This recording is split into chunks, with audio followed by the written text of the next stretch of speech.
Hello everyone, welcome to aspirant exam study. मैं विजय ठाकुर अपने channel पर आप सभी का स्वागत करता हूं। आज की हमारी क्लास लेखपाल डीवी को लेकर है। पिछले 2-3 दिन में जितना भी चीज़ें हुई हैं, कितना डीवी स्किप हुआ है, सबसे पहले मैं ये बताऊंगा आपको आज की वीडियो में। और कितने कैसा रहा है लोगों का, किन लोगों को पुलिस ले गई है स्टिफ उठा के, कैसी चेकिंग हो रही है वहाँ पे, बायोमेट्रिक से लेके जो स्लिप है, चेक लिस्ट, वो भी मैं बताऊँगा आपको क्या है, कैसे करना है। और पिछले 2-3 दिन में जो क्वेश्चंस आए हैं बहुत सारे, पर्सनली और मैसेज के थ्रू और कॉल के थ्रू, उन सारे क्वेश्चनों पे चर्चा होगी।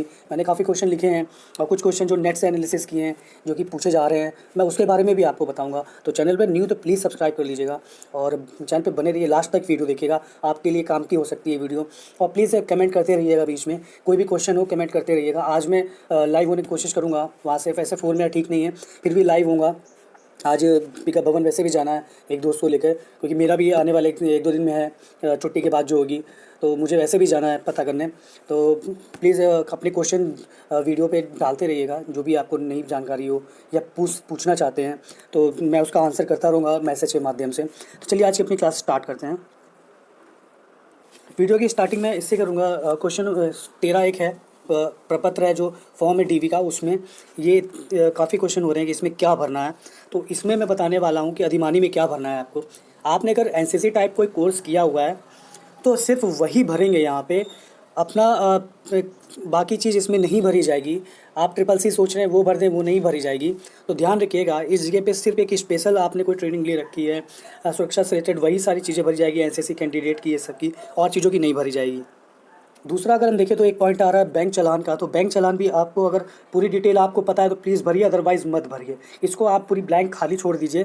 वो वहाँ पे अधिकारी जो भी जांच करता है डीवी को आपको बता देंगे इसमें क्या करना है क्या नहीं। आप अपनी तरफ से कुछ भी गलत मत भरिए, क्योंकि इसमें एक चीज़ नहीं, काफ़ी चीज़ें मांगी गई हैं। जैसे आप देख सकते हैं, चालान संख्या मांगी गई है, उसका धनराशि 200 तो होगी, या सबको पता है। फिर शब्दों में लिखना है तिथि। मेन दिक्कत यहाँ पे होती है, क्योंकि काफ़ी लोग बैंक अपना किसी को भूल जाते हैं। जैसे 2-3 बैंकों में अगर है किसी के पास क्रेडिट, तो वो किस बैंक से भरा है उसमें लिख के नहीं आता है, सीधे एसबीआई पॉस के थ्रू सब भरते हैं उसमें, तो एसबीआई पॉस ही लिख के आता है। तो ये भी है। तो अगर आपको पूरी डिटेल नहीं पता है तो अगर प्लीज़ मत भरिए, खाली छोड़ दीजिए। काफ़ी लोग को बैंक का पता होगा तो चालान का पता नहीं होगा, खो गया होगा, मिसप्लेस हो गया होगा, स्क्रीनशॉट खो गया होगा, तो प्लीज़ आप मत भरिए इसे। तो चैनल पर नहीं हो तो प्लीज़ सब्सक्राइब कर दीजिएगा। आज मैं पिकअप भवन से लाइव रहूँगा आपके इसी वीडियो के माध्यम से। कोई भी अगर आपकी क्वेरीज होती है, सवाल होते हैं, तो प्लीज़ आप कमेंट करके पूछ सकते हैं। और प्लीज़ अगर चैनल पर नहीं हो तो सब्सक्राइब कर दीजिए। चैनल पर तो प्लीज़ सब्सक्राइब कर दीजिए, कमेंट करिए, लाइक करिए, शेयर करिए, वॉच करिए। और लाइव रहूँगा तो आपके क्वेश्चन का आंसर देता रहूँगा मैं। 19 को भी मैं दोस्त का कराने गया था, बट एक डीवी, और उसको काफ़ी देर रात फिर चला आया था मैं। आज भी चाहूँगा, क्योंकि मेरा भी आगे डीवी है, तो देखना है मुझे। तो चलिए आज की क्लास स्टार्ट करते हैं। आगे की प्रोसेस देखते हैं। काफ़ी क्वेश्चन जो 2-3 दिन में हुए हैं वो मैंने लिख रखे हैं, तो उसके माध्यम से मैं आपको आपके सोल्यूशन देने की कोशिश करूँगा कि क्वेश्चन जो भी हो इसी में निपट जाए आपका। फिलहाल फिर भी कोई नया क्वेश्चन होता है तो आप ज़रूर बताइएगा। पहला है कि आपको 10th का सर्टिफिकेट और मार्कशीट लगानी है आपको। अगर इसमें 10th के मार्कशीट में कोई भी गड़बड़ी होती है, जैसे फादर के नाम में या आपके नाम में जैसे डिस्प्लेस हो जाता है, तो जैसे राम सिंह हो गया, साथ में कई बार लिखा रहता है जैसे, तो उसके बाद बीच में स्पेस कहीं हो गया, तो उसका बहुत बड़ा इशू नहीं है। लेकिन अगर पूरा चेंज हो जाए, राम सिंह की जगह राम शर्मा हो जाए, तो फिर वो इशू हो जाता है। तो उस तरह के उसमें आपको एक शपथ पत्र लेके जाना होगा कि आपको उसमें बताना होगा कि नहीं, मेरा ये सही है, और मेरे पास जो भी अगर डॉक्यूमेंट नहीं है तो मैं फाइनल टाइम में या फिर ज्वाइनिंग से पहले दे दूंगा। उसी तरह आपको 12th में भी ले जाना है। 12th में भी आपके माता पिता के नाम के स्पेलिंग में गड़बड़ हो, या नाम सरनेम में दिक्कत हो, और किसी भी चीज़ में हो, तो आपको एक सर्टिफिकेट एफिडेविट बना के ले जाना है। 12th का फॉर्म में 12वीं तक भरिएगा, और 12वीं तक ही आपको सर्टिफिकेट लगाने हैं। वहाँ पे 12वीं से ज़्यादा लगाएंगे सर्टिफिकेट, फ़ोटो स्टेट, तो उठा के वो फेंक देंगे, उनके लिए वो कचरा है। आपको इसका बेनिफिट नहीं मिल रहा है तो मत लगाइए। सिर्फ 12th तक ही मांगा गया है, 12th तक ही सारे प्रोसेस रखिए। उसके बाद EWS सर्टिफिकेट आता है, जो सबसे ज़्यादा पूछा जा रहा है, कब का बना होना चाहिए। तो EWS के बारे में मैं अगर बताऊं तो EWS सर्टिफिकेट जो है वो आपका 28 जून 2022 के पहले का होना चाहिए, और 1 अप्रैल 2021 के बाद का होना चाहिए। इन दोनों डेट के बीच का बनेगा तभी मान्य होगा, अदरवाइज़ आपको एक नॉर्मल चैनल काउंट किया जाएगा। और EWS OBC SC ST आपको प्रमाण पत्र देना होगा आपको, और फिजिकली हैंडीकैप जो ये, इसमें भी आपको प्रमाण पत्र देना होगा। और कितनी सीटें हैं या नहीं वो बाद में पता चलेंगी आपको। फिलहाल अभी के लिए आपको प्रमाण पत्र वहाँ पे देना होगा, जो जिस तरह के भी आप अपंगता है आपके और दिव्यांग हैं आप, सॉरी। तो इसी तरह ओबीसी के लिए आपको सर्टिफिकेट जो देना है निवास और जाति का, तो उसमें जाति का जो होना चाहिए उसमें कंप्यूटर पे शो होना चाहिए, जो क्रमांक है अगर वो कंप्यूटर पे डालें तो वो चीज़ आपका शो हो जाए तो चल जाएगा, चाहे वो जितना पुराना हो चाहे नया हो, उससे मतलब नहीं है, बस कंप्यूटर पे शो हो जाना चाहिए आपका। SC ST का भी वही चीज़ है, आप शो होना चाहिए। निवास में आपका एक एड्रेस होता है, तो एड्रेस में अगर थोड़ी बहुत दिक्कत, मान लीजिए मैच हो रहा है, एक दो वर्ड की अगर ज़्यादा हो रही है, तब आपको एफिडेविट लगाना होगा। जैसे पूरा आपने चेंज कर लिया है, पहले आप मान लीजिए रामनगर में रहते थे, आप चले गए, आप किसी और जगह चले गए, सिंगार नगर पहले मान लीजिए रहते थे, अब आलम चले गए गुमती नगर में, वहाँ का कोई एड्रेस है, तो पूरा चेंज हो रहा है ना, तो उसी के अकॉर्डिंग आपको फिर एक शपथ पत्र उसमें लगाना पड़ेगा। और ज़्यादा दिक्कत नहीं होगी आपको, एड्रेस में इतना ज़्यादा दिक्कत नहीं हो रही है। और बाकी आप कास्ट जो भी आप लगाएंगे तो आपको लगाना ही पड़ेगा। एक चीज़ और भी बता दूं मैं कि जो भी जनरल से आ रहे हैं, जिनका EWS नहीं है या फिर तो उनका निवास ज़रूरत नहीं है, क्योंकि निवास सिर्फ वही लगा रहे हैं जिनको चाहिए लाभ इसका, तो कैटेगरी से तो वही होगा। देख सकते हैं जनरल का नो सर्टिफिकेट मांगा है, निवास का कोई सर्टिफिकेट नहीं चाहिए, वो 12th का लगा है बस। और फीमेल कैंडिडेट के बारे में भी एक पूछा जा रहा है कि कौन सा इनका कास्ट सर्टिफिकेट लगेगा, शादी हो गई है या नहीं हो गई है। तो आपकी शादी हुई है या नहीं हुई है, तो आपका पापा का ही फिलहाल सुनने में आ रहा है, इसमें मांगा गया है, जो भी अधिकारियों से पता चला है कि इसमें फादर का ही कास्ट सर्टिफिकेट मांगा गया है उसमें, तो फीमेल कैंडिडेट के लिए था ये। उसके बाद NOC चाहिए, अगर आप किसी जॉब में कर रहे हो तो आपको NOC लेके आनी ही आनी होगी, क्योंकि जितना मैंने सुना है अभी, और उस दिन पूछा था मैंने जब, तो NOC आपको चाहिए। पहले दिन जब मैं गया था तो अपने फ्रेंड से कहा था कि अंदर एक चीज़ पूछ लेना कि NOC और बाकी डॉक्यूमेंट के लिए कि क्या चलेगा क्या नहीं, कब का डॉक्यूमेंट बना होना चाहिए, तो एक कुछ चीज़ें पता चली थी, तो कुछ NOC के बारे में ही पता चली थी कि NOC चाहिए, NOC के बिना अलाउ नहीं करेंगे वो। चलिए नेक्स्ट देखते हैं क्या है पॉइंट, क्वेश्चन था जो किसी भी त्रुटि हो डॉक्यूमेंट में तो आपको शपथ पत्र लगेगा ही, बिल्कुल सही है। अगर आपके डॉक्यूमेंट में किसी प्रकार की भी त्रुटि होती है तो आपको शपथ पत्र देना ही होगा, जिससे आप जब रियल टाइम हो आपका जॉइनिंग से पहले, तब आप एक रियल सर्टिफिकेट दे पाएँ। उससे पहले जब तक आपने बनने के लिए दिया है तो आपको उसके एवज में शपथ पत्र देना होगा। DV में कितने एब्सेंट रहे कितने प्रेजेंट रहे वो मैं आपको बताऊँगा अभी, क्योंकि DV स्किप करने वाले भी बहुत संख्या में हैं, और जो प्रेजेंट हैं उनमें एक चीज़ मैंने देखी है, जो प्रेजेंट है उसमें मोस्टली आप अनुमानित मैं बता रहा हूँ, कोई ऑथेंटिक डेटा नहीं है मेरे पास, और ना ही मैं लेखपाल का अधिकारी हूँ कि मैं बता दूँ नहीं कितने बच्चे हैं। फिलहाल जो सामने आ रहा है अदर सोर्स से, न्यूज़ चैनलों से, जो प्राइवेट कोचिंग्स के हैं उनके जो पूछते हैं जाके, उनसे यही सामने आ रहा है कि मोस्टली अगर 100 लोग DV करा रहे हैं मान लीजिए, तो उसमें 60 के 80 प्लस नंबर हैं। 60 लोगों के अभी तक के 80 प्लस नंबर थे, जैसे जैसे DV बढ़ेगा आगे वैसे वैसे ये नंबर भी घटते जाएंगे। और फिलहाल 60 में से 100 में से 60 लोगों के 80 प्लस नंबर हैं, उनका DV हो रहा है। आप समझ सकते हैं कि ये नंबर के आधार पे ही आगे बढ़ रहे हैं। और क्योंकि फिलहाल इन्होंने स्कोर कार्ड जारी नहीं किया है, फिर भी ये इस तरह से कैसे बढ़े समझ में नहीं आ रहा। फिलहाल जो मुझे पता लगा है वो मैं आपको बता रहा हूँ। 100 में से लगभग 60 लोगों के 80 प्लस नंबर पता चले हैं, और कोई ऑथेंटिक डेटा नहीं, मैं बार बार कह रहा हूँ, कोई प्रूफ नहीं है मेरा इसके पास, सिर्फ एक जो पता चला है वही मैं आपसे शेयर कर रहा हूँ।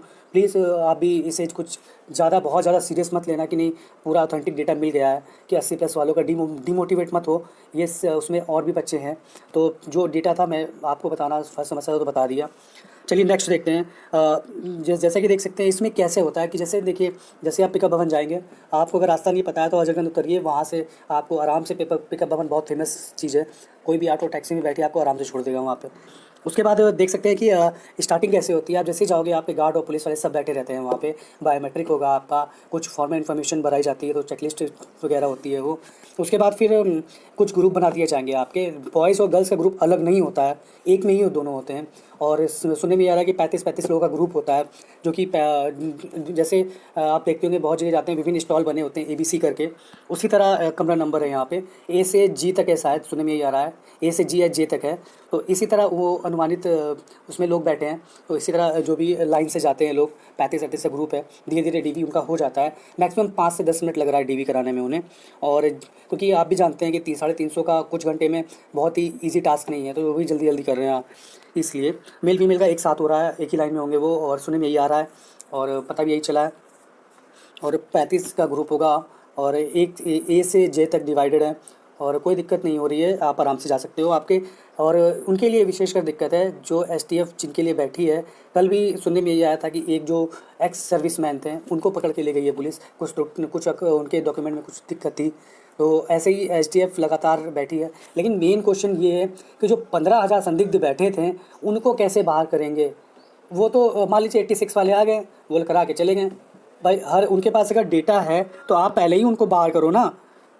15,000 का डेटा है, आप उन्हें पहले ही बाहर करो, डिबार करो। आप स्कूल का नाम है, उस स्कूल के बच्चों की लिस्ट लो, आप उनको अच्छे से मैच करो, उनकी अच्छे से जांच करो ना अच्छे से। और भी फिलहाल उन पे कुछ नहीं हो रहा है। ये छोटे मोटे संदिग्ध 5-6 लोगों को पकड़ने से कोई बहुत ज़्यादा काम नहीं हो जाएगा। ये एक अलग वाली बात है कि कैसे कर रहे हैं वो। 15,000 संदिग्ध जब हैं तो उनको डायरेक्ट अलग करो ना आप। तो वो चीज़ें होनी चाहिए थी, बट एसटीएफ अपने अकॉर्डिंग काम कर रही है, बेस्ट ही करेगी। तो देखते हैं एज जब एंड होता है 30 नवंबर को तब क्या इन्फॉर्मेशन सामने आती है। फिलहाल 15,000 संदिग्ध को पहले अलग करना चाहिए था, उसके बाद फिर एसडीएफ ये कार्रवाई करती अलग से भी तो भी सही था। उसके बाद आपको सारे प्रपत्र लगा लेने हैं, वो 4 प्रपत्र जो आप डाउनलोड कर लीजिएगा डीवी लेटर सहित। डीवी लेटर भी लगाना है आपको। 3-4 पासपोर्ट अपनी फ़ोटो ले जाइएगा। एक फ़ोटो स्टेट सेट ले जाइएगा 12वीं तक का। ओरिजिनल सारे ले जाने हैं आपको, ओरिजिनल से ही मैच होता है, फ़ोटोकॉपी सिर्फ रखी जाती है। तो ओरिजिनल से मैच होगा तो ओरिजिनल आपको सारे चाहिए। चलिए मैं बताता हूँ कि 3 दिन में लगभग कितने लोगों ने स्किप किया है। और ये भी कोई ऑथेंटिक डेटा नहीं है, तो नाम मैं लेखपाल का अधिकारी हूँ, जो सामने से मुझे लिस्ट मिल गई है, सिर्फ एक अनुमानित और जो रिव्यू लिया है और जो काफ़ी एनालिसिस किया है चैनलों को, उसके माध्यम से बता रहा हूँ मैं। चलिए पिछले 3 दिन का बताता हूँ मैं कितने लोगों ने लगभग टीवी स्किप किया है। फिर से मैं एक बार कह दे रहा हूँ, ये कोई ऑथेंटिक डेटा नहीं है कि मैंने लेखपाल अधिकारी से मिल के ले लिया हो। ये एक अनुमानित ही है जो बच्चों ने बताया है, जो अदर चैनल्स में रिव्यू हुए हैं उसके आधार पर मैंने जो लिखा है उसके वही मैं आपको शेयर करूँगा। चलिए पहले दिन की बात करते हैं। तो 19 सितंबर में जब पहला दिन स्टार्ट किया तो मैंने काफ़ी चैनल्स पे देखे हैं, काफ़ी मैसेज भी किया था कि 54 ही स्किप किए हैं एक दिन में। बट मैं पहले दिन गया था तो उसी दिन 30 से 35 हो गए थे एक ही शिफ्ट में। तो कैसे मान लो कि 54 जाएगा। तो इसका अनुमानित जो काफ़ी चैनल्स पे चल रहा है और उनके रिव्यू में मैंने जो देखा है वो 120 तक बता रहे हैं। 120 तक पहले दिन स्किप हुआ है, लेकिन मैं एक एवरेज 100 लेके चल रहा हूँ। 100 के आसपास मान के चलिए कि पहले दिन का स्किप है। 100 के पहले दिन का स्किप 100 लोगों ने किया हुआ है। दूसरे दिन ज़्यादा लोगों ने किया है। दूसरे दिन हर चैनल पे देखेंगे आप, दूसरे दिन बहुत लोगों ने स्किप किया है। वो और लोग 140 के प्लस बता रहे हैं, 140 प्लस के लगभग लोगों ने स्किप किया है। बट मैं थोड़ा सा कम लेके चल रहा हूँ, 125 मान लेते हैं। दूसरे दिन स्किप किया है उन्होंने, तो 125 लगभग यहाँ पे लोगों ने डीवी स्किप किया है। आप अनुमानित है, ये भी अनुमानित है, कोई इसका ऑथेंटिक डेटा नहीं है। उसके बाद देखा जाए तो कल भी लोग फर्स्ट शिफ्ट में स्टार्टिंग में कह रहे थे कि बहुत कम लोगों ने स्किप किया है, 2 से 3 बता रहे थे, 2 से 3 बता रहे थे। लेकिन शाम होते होते वो भी लगभग 100 प्लस चला गया कि 100 प्लस लोगों ने यहाँ भी स्किप किया है। तो यहाँ पे 110 120 बता रहे थे लोग, 120 कल स्किप हुए, लेकिन यहाँ भी मैंने 100 लिया है। तो आप ये मान के चलिए कि काफ़ी लोगों ने स्किप किया है। और 3 दिन में जैसे देख सकते हैं 100 200 और ये 325 मान लीजिए, 340 पकड़ लीजिए अगर डायरेक्ट एवरेज पकड़ना है तो आपको। चलिए 330 देखते हैं, 330 मान लीजिए। 330 लोगों ने 3 दिन में स्किप किया है। तो आप सोच सकते हैं अभी तो काफ़ी लंबा चलना है, 30 नवंबर तक इसका है। बीच बीच में कुछ छुट्टी है, शायद सैटरडे संडे हर दिन, सैटरडे संडे हर वीकेंड में छुट्टी होगी। संडे को तो रहती है, लेकिन सैटरडे भी है क्योंकि कल परसों दोनों दिन बंद है। 25 से फिर स्टार्ट होगा डीवी।